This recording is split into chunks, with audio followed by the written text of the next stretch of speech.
talking about. So you know a little bit about me and my background. You know a little bit about the class, and if you've not gotten the syllabus yet, it's posted and it's being updated on an ongoing basis. The syllabus is, for me, a planning document, because if you've been around long enough, you know stuff happens. You know, I need to remind you to do the little mask thing. Thank you, ma'am. That's one of those little things that we can't plan for. I had planned to have a couple field trips and outside speakers, but until I know for sure what the college policy is going to be, we won't have those things. There's also, as we'll talk about in a few minutes, an expectation that you attend a city and or a county council meeting as part of one of the projects you do. You could sit in and watch it virtually if that's all they're doing, but you won't learn much. It's like in these classes, you can sit at home and watch it on the video, but you've got to be in mess. So if they're not doing their live council meetings, then we won't attend them. You're just not going to pick up a lot of the flavor going on from there. Yeah, and participation, do the readings, do the assignments. Assignments are due on the date they're posted to be done. Makes sense. How many of you here are on athletes? Yeah. So what happens if you're coach and you don't do your practice? You don't play. Well, my classroom's the same way. You don't do the work, you don't play, except not playing here is failing. I have absolutely no trouble giving people Fs. I will also be the easiest C you will ever get in college. All you have to do is tell me what's in the book. The problem is, for a lot of you, what's in the book historically has been the A answer. That's a C. Anybody can read the book. The B answer is what it says and what does it mean. Okay. And the A answer is what does it say, what does it mean, and why do we care? Example, federalism. We'll talk about that. Federalism is just a division of power among levels of government. At the state level, the sub-state level, and at the national level. That's the definition. What does it mean? It means that each one of those has their own sets of powers. And for those of you American government folks, you've been taking an American government class? No? Yeah, U.S. U.S. government? Okay. Where do you find this division of power among the different branches of government? It starts with a C. Huh? It starts with a C, followed by an O, followed by an N, followed by an S. Constitution. Good job. I also played a lot of hangman as a kid. So. Yeah. Constitution. It spells out the branches of government. It also, in the Bill of Rights, the first 10 amendments after, has a special amendment that talks about powers not specifically given or to the federal government or denied to the local governments as a function of local government. So all that stuff is spelled out in the Constitution. If you're not taking the U.S. government, American government, it's important to know those things. So what does that mean? Well, that's, you know the definition. It's the division of power among levels of government. What does it mean? Well, it means each one has its own set of powers and authorities that are spelled out in the Constitution. Why do we care? Well, that's one of the big debates going on in the world today. Anybody heard any debates about masks? And whether you should wear them or not wear them? The Supreme Court just ruled that the Biden administration had an overreach by requiring. State argument is it our responsibility to take care of it. Local government says, well, what about us? South Carolina passes a law that says schools can't require masks. School board says, well, wait, they're our students. We're supposed to have their health and safety, right? That's a great example of why federalism matters. Right? You get into the importance of federalism when we talk about the Texas abortion law. Anybody read about the Texas abortion law and what's unique about it? They passed a law, and what they did was they gave enforcement to the citizens. And they offered what some people consider a bounty. If I know you have a friend who's pregnant and you encourage her to get an abortion, I can have you arrested for encouraging somebody to get an abortion. If you're found guilty, I get my legal fees paid and I get a $10,000 reward for turning you in. You got to pick up your own legal bills. You have nothing going on your side. Is that the way we want to run this country? Some would argue that was done, why? To keep it within the state and not allow federal oversight, because it's not government doing the enforcement. Therefore, it's not subject to constitutional review. That's why this stuff is important. So what do you think? We have a big demand in this country to defund the police, right? So what's the solution? Change all the laws and give us citizen enforcement. That's a good idea, right? Get rid of the police, and if somebody robs you, you either defend yourself or you're just out of luck. Then we go to open carry laws, and everybody carries their, I was going to say their little 6-shooter, but now you can buy an AR-15 that's considered a pistol. Is that what we want? That's why federalism matters. And the ultimate example of federalism happened, what, 260 years ago, 160 years ago? Anybody hear of the Civil War? Wasn't that all about federalism? And the power of the states related to the power of the federal government? Right? That's why these terms are important. At what point can the states just tell the government, the federal government, we're not going to do it? States like Montana are trying to get away with any gun control regulation by only producing and selling guns in state. It says nothing about the illegal transport of weapons. Right? That's why these issues are important. You think about it. Okay? That's why. Does it make sense why this stuff is important? And you may not think about it now, but as you get older and you start raising families and stuff, and there's an opportunity to serve on a board or a commission, and I volunteer to serve on a recreation commission, and you don't. How likely am I to favor skateboards and basketball courts as opposed to shuffleboard or horseshoes? How likely am I to favor bike trails? Right? Why? Because I'm good and you're bad? No. Because people represent their own interests. And if you don't jump in and represent your interests, don't count on somebody else to do it for you. That's why this stuff gets to be important and understanding. So that's a little bit about, the class and my expectations. I'm going to challenge you to do. So for each of you, just let me know your name, year in school, major, expectations from class, and expectations from your fellow students. My name is Blake Nathan. I'm a freshman. My major is political science. I plan to minor in criminal justice. And expectations from the class is kind of being able to kind of tie state and local government into like federal government and then the other governments around the world. Yeah, and that's especially critical, important understanding it from the political science perspective because it has a direct impact on criminal justice, doesn't it? State laws vary. You'll take a constitutional law class and talk about search and seizures and those kind of things that are important to do that. So it's a good combination of things. And one of the areas, just because you have a degree in criminal justice, which is a great degree, by combining political science, one of the great occupations you have is the policy research, right? So you take public policy classes, you learn how that stuff is done, you tie in your criminal justice, and that's one of the big ticket items today, isn't it? Yeah, that's a challenge. So we're glad to have you with us. Jump in. Hey. Hi. How are you doing? I'm good. How are you? See, right? What did she say? Remember all my other classes, nobody asked that. She asked how I'm doing. I mean, you're in good shape. I'm doing well. Thank you so much for asking. My name is Jordan. I'm a freshman. I just started this semester. Oh, good on you. I graduated high school a month ago. Okay. Well, welcome to Newberry College. Thank you. My major is political science. Okay. I haven't changed my minor yet. Okay. My expectation is like get a new outlook on like government and like I'm really open to new opinions, like beliefs, and I think that would be really helpful. Expectations from fellow students.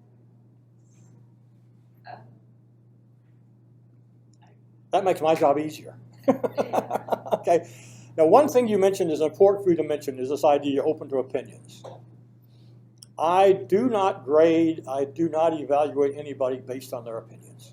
I could care less. It's not my job to teach you what your opinion should be, right? It's my job to challenge you to form your own opinions. You will be evaluated on the ability to which you can defend your opinions.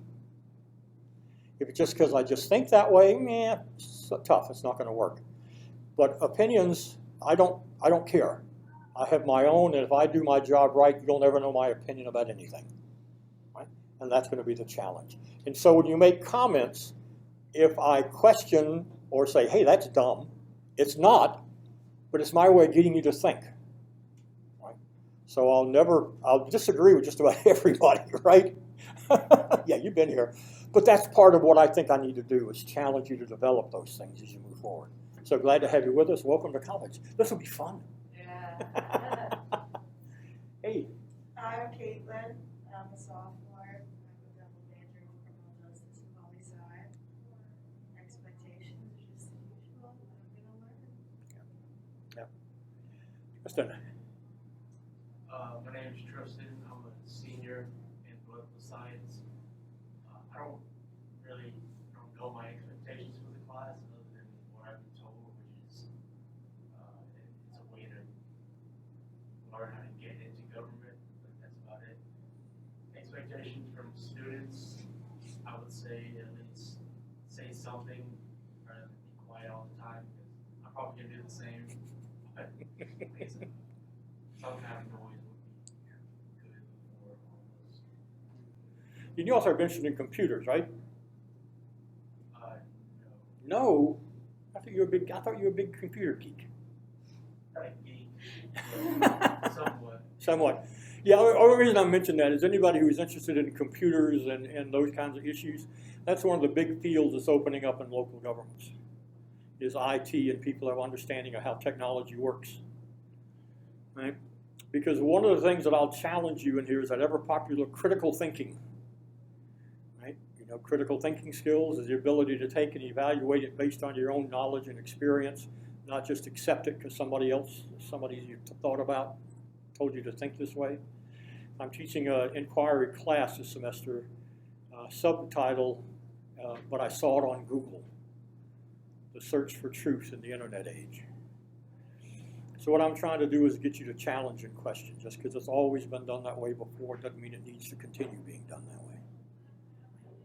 Just because some of the ideas may sound outlandish, it doesn't necessarily mean they're good or bad. It just means they're different ideas that are open for discussion. And so glad to have you with us. And again, this idea of state and sub-state governments are critically important to just about anything and everything you do. And there are increasing numbers of opportunities. One of the important things that I would encourage, especially for the freshmen here and sophomores, is networking. Take opportunities to get out and meet and greet people and develop that network. That gets to be critically important. I was getting ready to go to graduate school to finish my PhD. The guy I had to apply for to get an assistantship so I could afford to go to college. A friend of mine said, well, I had him as an undergraduate at Northern Illinois University. We had a good relationship. I'll send him a letter for you. So my buddy Craig sent Doug Dobson a letter, and I got an assistantship. Worked with Doug Dobson, a fellow that started the same day I did. And he left the University of South Carolina and went to a place called Research Triangle Institute, which is a big research hub in North Carolina. Guess who he was working for? Craig Hill, a friend of mine from the University of North, right? So these contacts follow through, and then Michael went on for all kinds of stuff. Develop relationships, develop contacts, and take those opportunities as best you can. Hey there. I'm Timothy. I'm a junior this year. My major is criminal justice right now, and I'm switching to a minor in poli-sci, so that's why I'm in here pretty much. And my expectations for the class, pretty much just to learn more about state and local government. I took one class on UNT Chapel Hill. Okay. I took one class in poli-sci. I liked it. What class was that? I can't remember exactly what class it was. I think it was a first level class. Okay. I don't know. Now, do not be offended by this statement, but I love when students tell me that. Because when I think my memory's going bad, I flash back to students who can't remember what we did last week. Yeah. So it gives me a great deal of confidence that I'm not as bad off as I think I am. Yeah. To go from there, but we're glad to have you with us. Hey. Hi, I'm Giselle. I'm a sophomore. I am a major in criminal justice and a minor in psychology. I'm in this class to learn more about the state and local government so I can have a better understanding of what kind of field I'll probably go into, which is gonna be private investigator or cop. I mean, I guess expectations for fellow students to just kind of communicate with each other, kind of thing. I mean, I don't have much expectations, so. It's interesting you say those two areas because Furman University is hosting a symposium on mental health and the law. And one of the big challenges that law enforcement is having today is they're oftentimes ill-equipped to deal with suspects who have mental illnesses. Right. They don't know how to respond. I'm on, again, a disabilities and special needs board, and one of the big issues parents have there is autistic children. How do law enforcement respond to children with autism in a traffic stop or in an accident when they're so used to having some consistency in their lives is the way they function best? So those are two great combinations because there's so much stuff going on with those things. I sent an email link on that symposium to criminal justice folks and to psychology folks. And so if it's something you're interested in, it's at nighttime, it's free, but it may be interesting. So check with who do you have? You have classes? For Professors for criminal justice or yeah, psychology? I'm lined up with 3 right now. Oh. Psychology class. Okay, but check with them, and if not, let me know. I'll be glad to give you the link for the Yeah, symposium. sure. It's one of those big things, and the tie-in to that is look at the impact that COVID has had on mental health, Right. which then the impact that's had on law enforcement. Right. You know, and several years ago we had a problem in the upstate with a small county. The mental health department did not communicate with the county law enforcement, and they just released a bunch of folks in mental health facilities Yeah. and didn't notify law enforcement, Right. To let them know. and then all of a sudden you got all these issues coming up. So I mean, and so that's why these linkages get to be so important. Sometimes you don't think about it in those terms, Right. but that willingness and ability to talk to each other and understanding who does what gets to be critical. So I look forward to all of your input as we talk and go through the semester. So glad to have you with us. Okay, check Wolfgun on a regular basis. I add additional readings and things like that on an ongoing basis. I mention them in class, but they'll also be posted there. And the thing that's an issue every semester, I do not use gradebook for keeping track of your grades during the semester. The only 2 grades that are posted there are your midterm grade and your final grade. Everything else is done through coursework. Why? Because the rubric that gradebook uses does not match the way I prefer to grade. And if I use gradebook, you will have a very distorted view of how you stand in class, either too high or too low. Check your individual work, and that's your best guide. And if you need to update, let me know. I'll be glad to go through it with you. But you know, do not look at gradebook to find anything other than your midterm and your final grades. Make sense? I go through this every semester to deal with that. Okay, let me know what's going on. Syllabus. It's again a planning document. Basic elements, you're going to have 2 exams that are worth 15% each. You're going to have a midterm and a final. 30% of the grade. My exams, I get fussed at all the time because of the way I do my exams. I have the ever popular 5 fill-in-the-blank questions. Every student hates that. And the reason they hate it is you don't have a way to rationally pick out what's the best answer. You either know it or you don't. I also have, multiple choice, and we have choices to pull from. And then we'll have a choice of 3 of 5, 4, 6, whatever I decide to do, short essay, which are basically 1 or 2 paragraphs that allow you to, again, what does it say, what does it mean, why do we care? And then you'll have 2 essay questions. As a general rule, I have 1 that's required. I don't always, but 1 that's required, and then you pick 1 of the remaining 2 to do. So I give you some choice in the process, and we'll talk about those. I do not give out study guides, which drives people bonkers. My attitude is that if I give you a study guide, I'm in fact telling you what you don't need to know. Then you will only pay attention to what's on that study guide. You won't understand the bigger concepts. So pay attention to class. I will highlight. You're responsible for all the material in the text. However, I think it's fair to say from past experience, the things I highlight in class or the stuff that shows up on the exams. Is that pretty fair to say? So I adhere to the rule of no surprises. You know, the important stuff we'll talk about. If there's something in the book that you thought was interesting, want to talk about, and I don't, jump in. We'll be glad to chit-chat about any of that stuff as we go through. You have 3 research projects, each worth 10% of your grade. And I'll be going through these in detail in just a minute. The midterm and the final are not cumulative.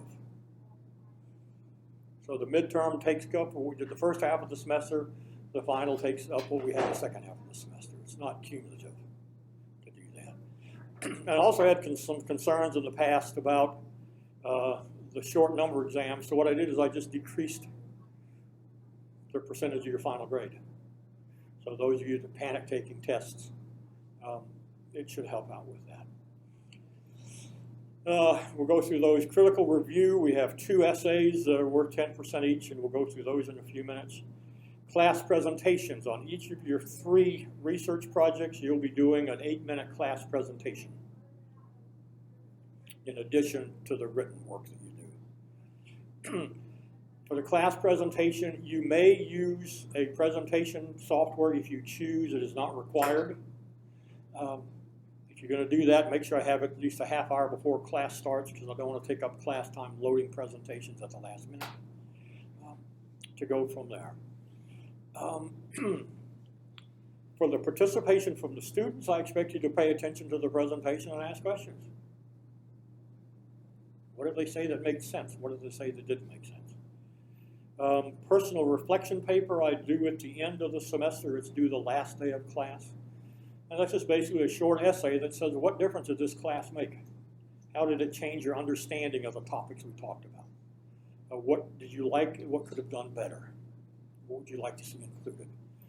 For me, I find that more useful than the evaluations you do for the college. Because in here, you have to do that. For the college, you know, there's no forcing you to do those things. The thing about the personal reflection paper is 5% of your grade, which is half a letter grade. And there is no objective evaluation. You either do it and follow the guidelines or you don't do it. I don't evaluate you based on the content. It's the fact that you did it and followed the guidelines. Because there's really no objective way to grade those things. So I do it because it helps me out. It's an easy 5% half letter grade for you folks. Active participation is also worth 5%, which is half a letter grade. And we know what we mean by active participation, right? Show up, be prepared to talk, and visit.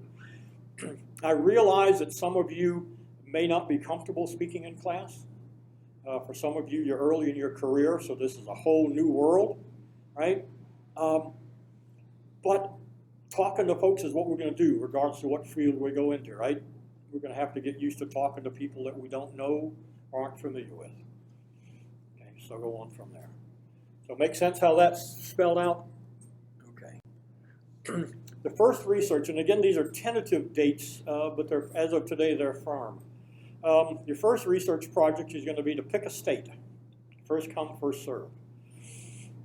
I'll be using South Carolina as an example of what you need to make sure you look at. There'll be a presentation in class along with a paper, no less than 4, no more than 5. Follow the guidelines, and my standard guidelines, and this is a grading criteria for you. Right? No less than 4, no more than 5. So that means if you that run out of words at 3 pages, put 1 or 2 sentences on the 4th pages and you meet that requirement, okay? If I say 3 pages, I'll get 2 pages with a couple lines, right, to do that. Also, because this is college level work, you will need to cite all of your outside sources that you used, which means using proper citation formats. Your bibliography and your endnotes do not count in your page length. All of you familiar with endnotes and footnotes and bibliographies? Yes? Okay. If you would like, I can post a couple resources online about key elements for doing citation work and formatting to do that. Why is that important? This is college, and one of the worst things you can do is college is ever popular P word, right? What's that word? Plagiarism. When in doubt, cite. When there's any doubt where you may be called on the carpet for using somebody else's work, cite it. It's the easiest thing in the world to do. And the cool thing about it is if you're using Microsoft Word, it does automatic endnotes and footnotes. I will deny saying this, but if I were you, I would use endnotes rather than, no, I would use footnotes rather than endnotes. Why? Because footnotes go at the bottom of the page. They count in your page totals. Endnotes go at the end of the page and don't count. So do it the way you want, but just as a thought, it'll help you out a little bit doing it that way. So general formatting for all papers. 1-inch margins, top, bottom, and side. 12-point font. Whatever font you use is fine, but 12-point. Okay. Double spaced. Your name, the class, the date, and the page number must be on every page. That's easy to do with either a header or a footer that you go through to do it. Failure to comply with those will result in a grade reduction. Why? Because I say this all the time, but people still submit papers, they don't staple them together, and they don't have their name on all the pages, and I drop them, and how do I know who goes with what? Simple enough to set up to do that. So it's standard formatting. So these on the states, and what you'll be doing with the state, and we'll talk more about this on Thursday, which you basically pick a state of your choice, and you do a brief description of state government and how it operates, and a brief discussion on sub-state governments. How many cities, how many counties, and I'll provide you resources. If any of you ever use U.S. Census for any research, okay, I'll give you a good link to the U.S. Census. They have incredible amounts of data, and they have data by state that says how many sub-state governments they have. How many municipalities, how many counties, how many school districts, all that's spelled out in the census. I'll provide you a link to that page. You'll also notice as you go through and doing this is not every state calls their sub-state governments the same thing. We have cities, counties, municipalities, townships, or towns. Louisiana doesn't have counties. They have parishes because unlike the rest of the country, they use Napoleonic law. So their parish is the same as our county, but they just call it something different. In some states, Wisconsin, for example, and Louisiana as an example, and a few others, they have, for all practical purposes, combined the city and the county government into one government entity. That'll be spelled out as well. And one of the things that we'll talk a good bit about throughout the semester is the fact that what started out as being the difference between cities and counties. Counties dealt with bigger issues, law enforcement, roads, bridges, education. Sub-state governments dealt more specifically with police departments and magistrate courts and other services, water, sewer, solid waste. Those are known as municipal services. And what's happened over the years is more and more counties are providing municipal services, and sometimes they reach cooperative agreements to make those things happen. That's why understanding that nature. And again, I'll be using South Carolina as an example. First come, first served. Let me know by Thursday's class what state you have a preference for, and if I don't have them, I'll assign the states for you. Okay? Research project 2 is due on or about the 12th of April, and we'll be talking about in your text as well on chapter 7, 8, 9, and 10. They talk about the branches of government. And what are the 3 branches of government? Yeah. Executive, legislative, judicial. And what's happening in a lot of literature, they're now considering bureaucracy a 4th level of government, although it's not spelled out in the Constitution. Yes, sir? State and local government? Yes, sir. Yep. Yep. Oh. Hello. How are you? See, you must be Erica? Yes. Oh, glad to have you with us. Yeah. So, you need to tell us your name, you're in class, you're in school, your major, expectations of the class, and expectation of other students. Okay, so my name is Erica. I'm a freshman. My major is biology. And what else did you say? What your expectations for the class are. Expectations. Really don't know. Good. That makes my job a whole lot easier. And then expectations from other students. To get to know. Get to know each other. We talked about networking and stuff like that. And again, what's your major? Biology. Biology? Yeah. Now, what does state and local government have? What do you want to do with a biology degree? Well, just to become a chiropractor, you gotta take a lot of biology classes. Okay. So become a chiropractor? Yes. What does state and local government have to do with becoming a chiropractor? I just have to take this class. No. But Oh. when you become a profession, when you're out there as a chiropractor, what difference does state and local government mean to you?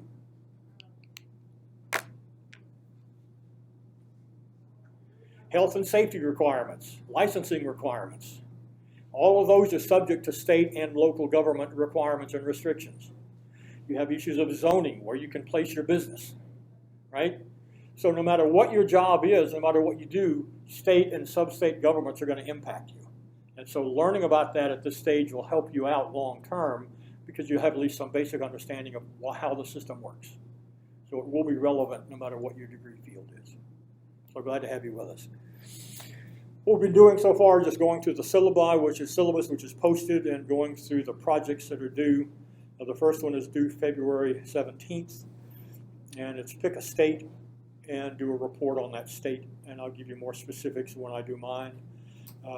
Let me know by Thursday which state you would like to use. Doesn't really matter, just pick one. First come, first serve, just email me so that I've got some record of that. Okay. The second paper, again, is due on April 12th, and just pick one of the levels, whichever one you want. And using the text as your basic source, talk to me about that. Okay? What's the difference between the chief executive at the state level and at the sub-state level?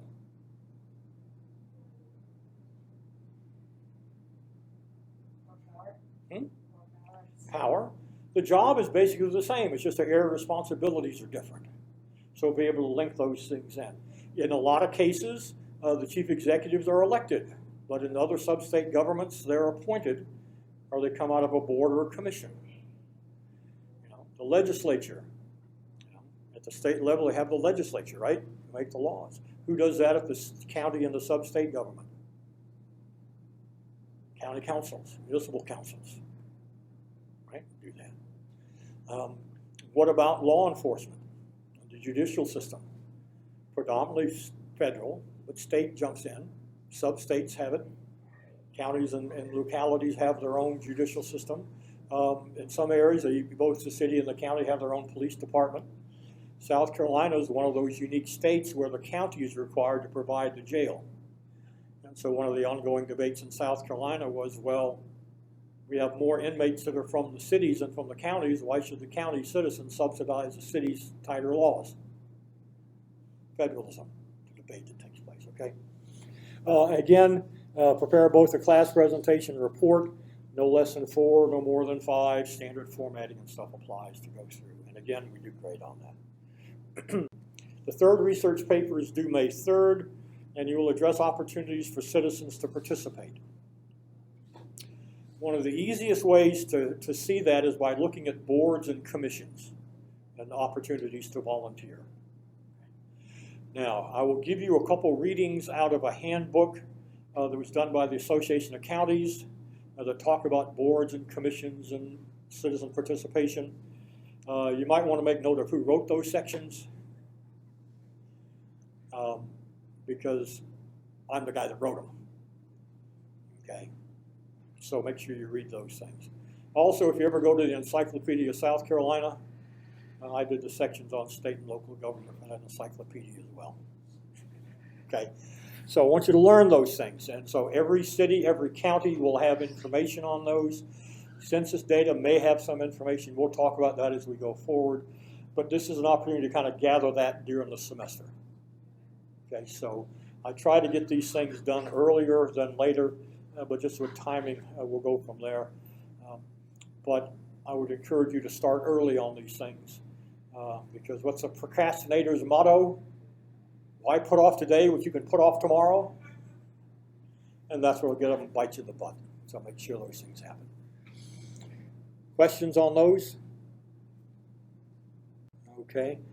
The personal critical review essays, there'll be 2 of those that I will assign during the semester. I don't have specific times I want to do them just yet, but it's important to do those. What do I mean by critical review?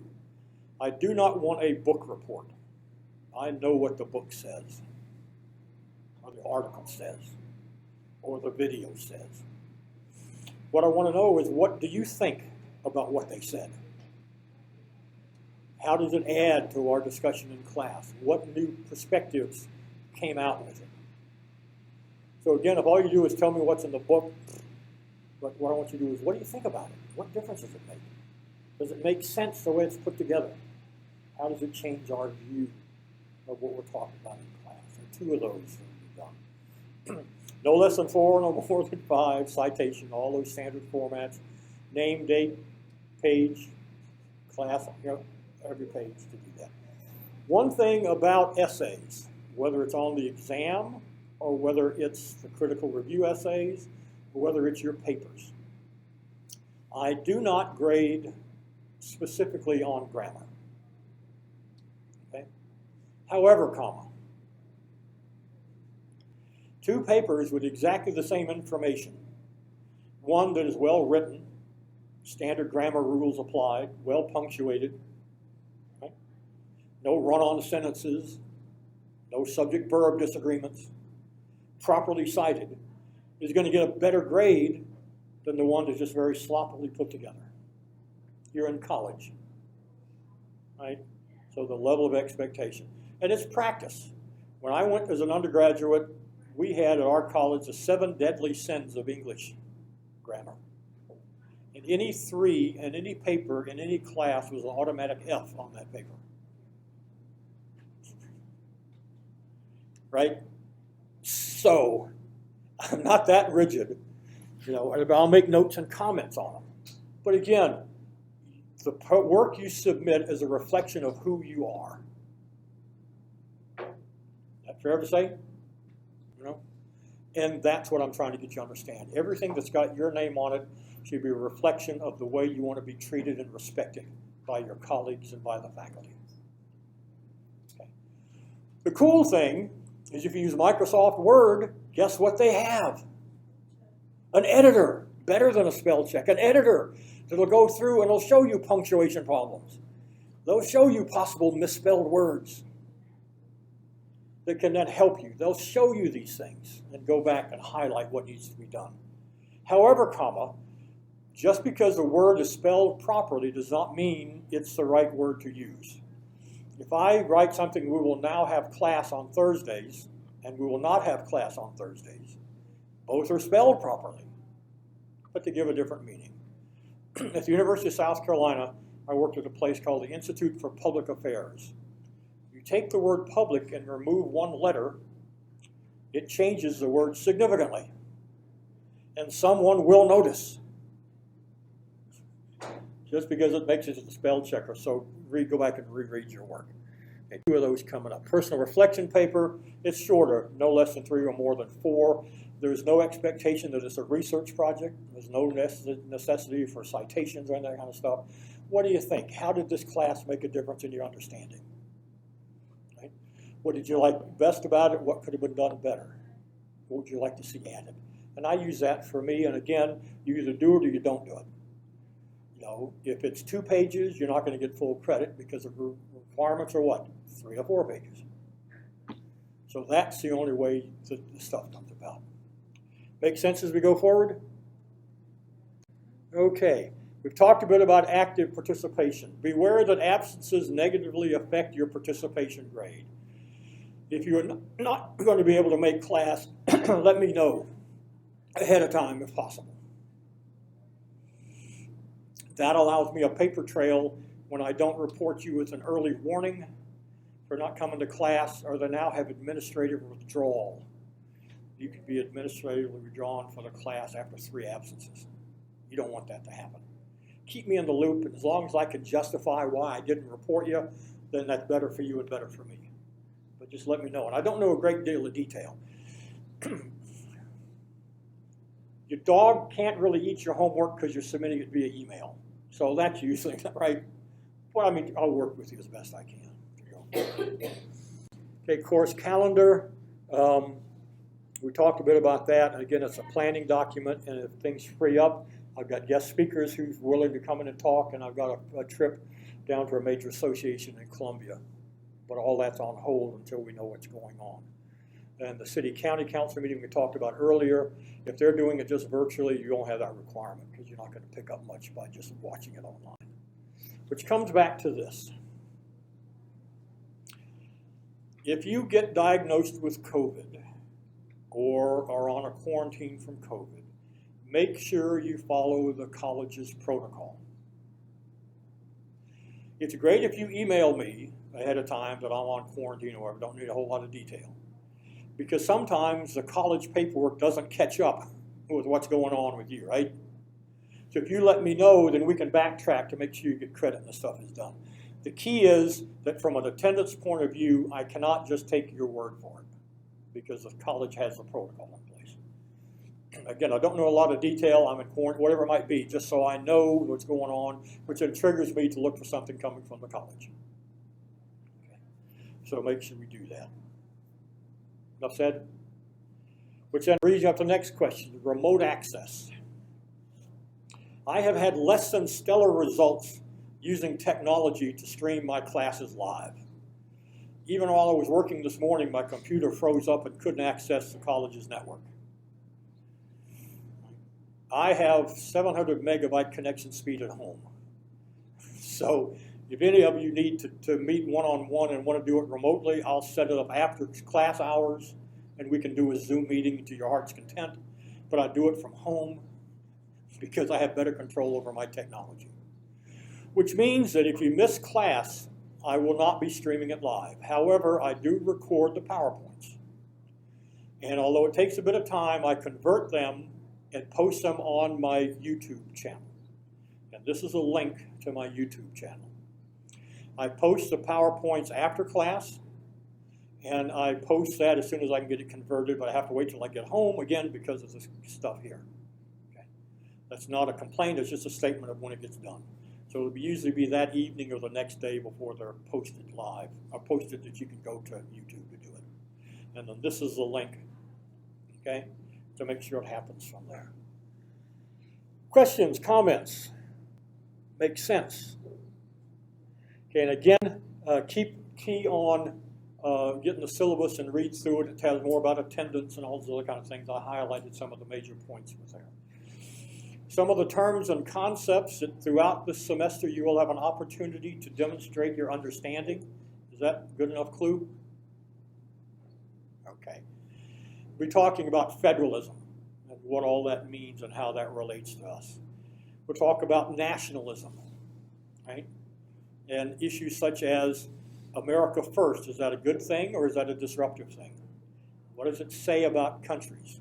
And we have experiences where nationalism was high and mighty during the Nazi reign. It was all about the state, all about Germany. If you weren't German, look at the actions they went through for people that weren't. Okay. Federalist Papers. Many of you have done any early reading on American government. The Federalist Papers are a collection of writings that were done in debate format to help support passage of the Constitution. It has wonderful stuff in there, and I will mention a few of them that we'll talk about in class.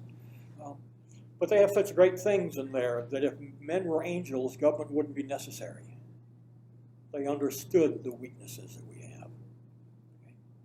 They understood this idea that people wanted government closest to the governed. Important stuff to go through. So I'll highlight a few of them that are critical. If you're political science majors, at least familiarize yourself with them. There are a lot of online resources that kind of give you a synopsis of what each of the letters say. important thing just to familiarize yourself with. Great resources for that. Articles of Confederation. What were the Articles of Confederation? No. They were like The first Constitution. And it was the Articles of Confederation because the way it was drawn up is that each state was its own entity. They printed their own money, did their own stuff. They quickly learned that that didn't work too well. So the interesting thing that happened with the Articles of Confederation, a Constitutional Convention was called for the purpose of strengthening it, and what the people at the Constitutional Convention, it was basically threw it away and wrote a whole new one. Why do we care about that? Was it 24 states so far have passed legislation in each state calling for a new Constitutional Convention to require a balanced budget amendment from the federal government? Based on our early history, how likely is it it'll stop with that? Another issue debate that's going on with federalism is the change in voting laws on a state-by-state basis. One side argues it's a way to ensure integrity of the voting process in the presence of all this waste fraud that took place. Well, there's no evidence that fraud took place. However, some would argue on the other hand that what it's doing is making it tougher for people, particularly people of color, to vote. Making it tougher for college students to vote. That's a debate. Is that a federal responsibility or is that a state responsibility? Who sets the guidelines for those? That kind of stuff gets important. He calls it this idea of states' rights. And states' rights said the states should be supreme. We're the ones that created the United States. If it weren't for the states, you wouldn't have the United States. And the United States says, well, wait a minute, you signed the Constitution. You said you had agreed to these rules. And so that's a great debate that takes place. Nullification. You heard the term nullification before. Right? Yeah. Right. Why is that important? If you go to Abbeville, that's where the Confederacy started, because that's where they addressed this notion of nullification and created the Confederacy. Nullification is basically a tie in to states' rights. It says the states have the right to nullify any federal law they don't like. Federalism at work. Home rule. To what extent should local government have complete authority over their citizens? Government closest to the people works best, right? Then why do we have the county telling the municipality what to do? Why do we have the state telling the county and the municipalities what to do? Why do we have the federal government telling the states, right? Shouldn't it be home rule? Dillon's rule talks specifically about sub-state governments. And that's important to go through. Democracy in America was a series of books written by Alexis de Tocqueville in the early 1800s. He was a Frenchman traveling around the early United States and talked about life in the early states. And it's really important because he highlighted the desire among the citizens for self-rule, for home rule, if you will. And then self-government, what does that mean? And we all know what's going on in Arizona now, right, with self-government? This is why this stuff is important. They have created, and I'll talk more about this later, this thing called innovation zones, a way to encourage people to develop undeveloped property. And if they had X number of billions of dollars of investment, they could claim hold to 100 acres and create their own world in that acreage, separate from county and municipal regulations. It's kind of like homeowners associations gone wild. And to make it interesting, the way it's designed is on the board of supervisors, 2 would be appointed by the company of the 3 members they would have. What do you think about that? What does that do? We'll talk more about those things as we come along. But that's just kind of some of the issues, some of the ideas we're going to talk about. And hopefully this little bit of an introduction gives you a sense of why this stuff is important. Because it impacts what you do. It impacts your life from the most minimal level.